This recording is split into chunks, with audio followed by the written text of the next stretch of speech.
The fact that, Wakili, the Forms 34A have been uploaded, and that process, like both of you agree, was done very successfully onto that IEBC portal on their website, and that it's there for all to see. So what's bringing issues, we understand, is the collating and the tabulation of the Forms 34B and Form 34A.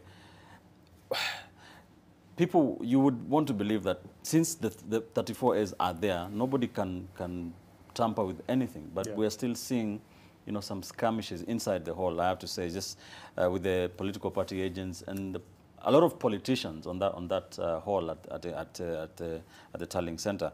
Where is the IBC getting it wrong at this point, at this stage of the process? Yeah, one, I think it is the people management and the way they have decided to manage and administer their activities within the counting hall. I heard Professor Owilla, you know, Commissioner Owilla, trying to ask people to move out. You know, that's a very... Owilla, sorry. It's a very weak way of managing people. If you allow a crowd to come to a certain place and then you want to push it back, that's more complex than when you put structures in place, especially at the gate, at the door, at the entrances. You ensure that the person coming here has these characteristics. That's how you can manage it. But once they are in the hall already, what are they doing? Because from the word go, you're supposed to have the chief agent, his assistant, probably a legal advisor, or whoever they have, you know, accepted, so that the three come in at first. And these three have rules to follow, which are very clear. So I think that auditorium management is the issue. That's number one. Number two, credibility of the elections. If it is confirmed for Kenya, there will be no issue, not even of the 7 days or 10 days, 14 days waiting. We can wait. Once we are sure, because we've seen that from the way Form 34A were administered, and there was attempt for Chebukati every now and again to reassure the country that I have no other results except these results that you are seeing coming in. Now, the issue of integrity of the system and hacking and stealing and, you know, corrupting the system along the way, that is a very simple issue to handle when you go to the Supreme Court or when you go to courts. But in terms of ensuring and making Kenyans believe that you mean well, the process is credible, people will go to sleep. People will go and do other work and come back when you're going to announce. So I think credibility is a very serious issue. Once it is taken to its rightful place, once Kenyans know that what I voted at the polling station is what will be announced at the Bomas of Kenya, you will not see most of these skirmishes. You will not see most of these skirmishes, yes. And as part of that, sometimes I sympathize, Hesbon, with the IEBC chairman, Wafula Chebukati, because like he says, if you assure Kenyans that this is, you know, transparent, everybody can see all the processes, then Kenyans won't have a problem. So I would imagine part of that includes, look, bring all your agents, bring even the political guys who are saying kulinda kura. But that is also now becoming problematic. So it's a thin line, isn't it? I think that is the most problematic thing, yeah? That you bring your agents and then politicians win and then they all congregate at Bomas.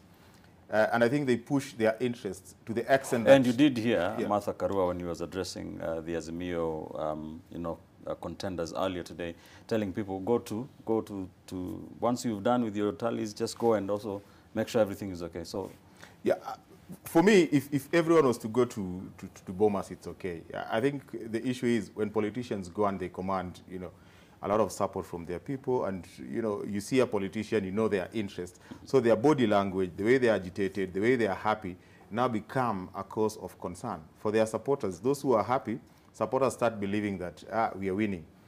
For those who are sad, their supporters start saying things are not looking good. And I think that's where the critical problem is. How do you manage this process and make it transparent without politicians? Because the presence of politicians basically mediates some sort of messages, you know, to the electorate. So is it a question of IBC finding a way of getting politicians out of this process? Because it is a political contest, they contest, but then they send in agents who are not politicians, and then you just deter politicians from going. And I think the most important thing for IBC, because we live in a country where, you know, trust is a permanent and perpetual deficiency. You know, no one trusts anyone. Right now, it's a lot more problematic because there are indications from Kenya Kwanza that they are winning. There are indications from Azimio that they are winning. There are indications of, oh, the system was hacked.